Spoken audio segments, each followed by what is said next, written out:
Well, I just realized that for the last year and a half, we've been talking about family minimalism, tips and tricks to simplify your house quickly, but we've never actually defined what family minimalism is or what it is to us. And so today I wanted to back up and revisit, what is family minimalism? How do we define it? How do we decide what makes the cut in our house and what doesn't? And why might it be really awesome for your family too?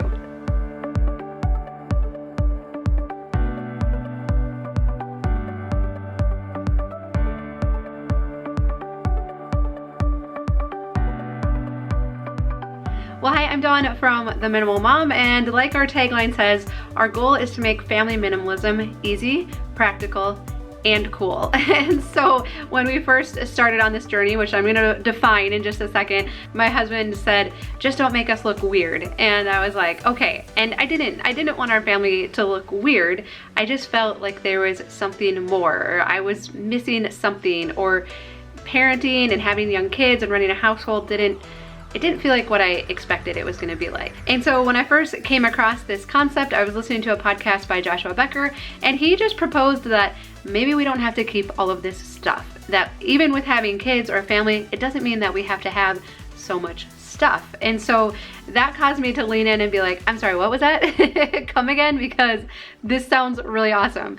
And I started Googling, I started researching, I started searching and finding anything I could that talked about minimalism. And so I really like actually Joshua Becker's definition of it. He says that minimalism is the intentional promotion of the things we value most. So putting the things we value most at the top by removing anything that detracts from it.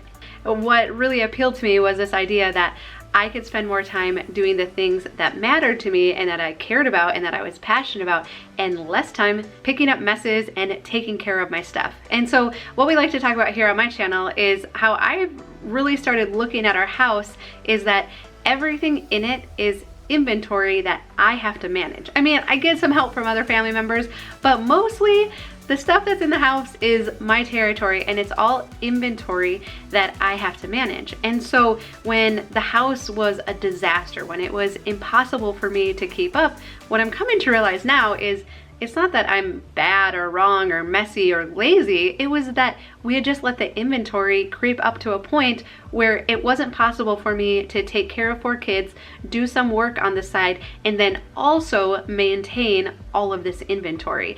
And so by decreasing the inventory, it allowed more time for these other things that I cared more about, taking care of my kids, spending time with them, not just like meeting their basic needs, but actually getting to spend time with them and do stuff with them and cook with them and teach them things and do art projects with them and things that I really cared about. And so I think, you know, this idea of minimalism, it can get a little distorted. Like we're just trying to get rid of as much stuff as possible so we can say we're minimalist, or so that we can gloat about how few items that we live with. And that couldn't be further from the truth, because when I started this, I didn't care about saving the planet. I didn't care about going green or zero waste, about reducing my carbon footprint, or I don't know what other motivations there might be, but it was really just about saving my sanity and having a house that was easy to take care of so that I could spend time on these other things.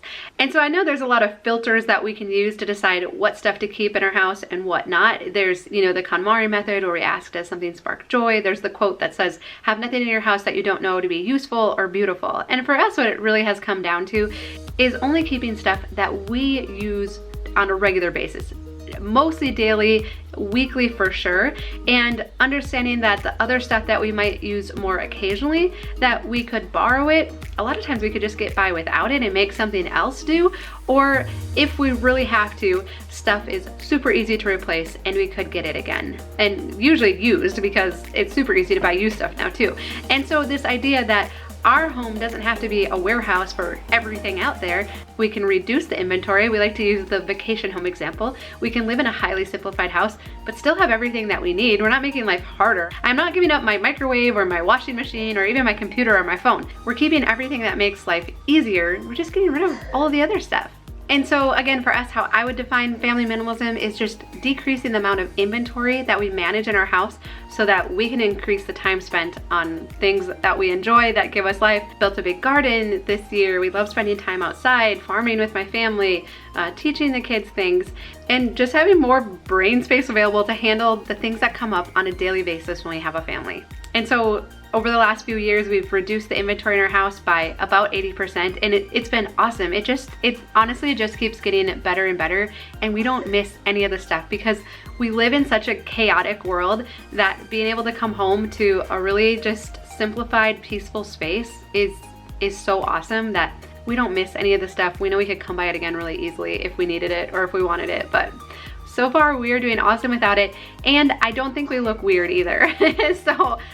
So far Tom's okay. He doesn't think we look weird, and nobody walks in our house and is like, where's your stuff? Did you get robbed? Did Tom lose his job? Do you have no money? You know, it's nothing like that. If anything, people walk into our house and are like, oh, it's really peaceful in here. We get that one a lot, and it is, and we love it. And so if this sounds appealing, or if you'd like to learn a little bit more, I hope you subscribe so that we can keep in touch and spend more time together. We do have a house tour of our entire house, so I'll link to that down below, and then you can be the judge if we look weird or not. And then I'll also link some other helpful videos if you just want to find out more about this. So thank you for watching. A thumbs up is the best compliment that you can give us. I hope you subscribe, and I look forward to visiting with you again soon.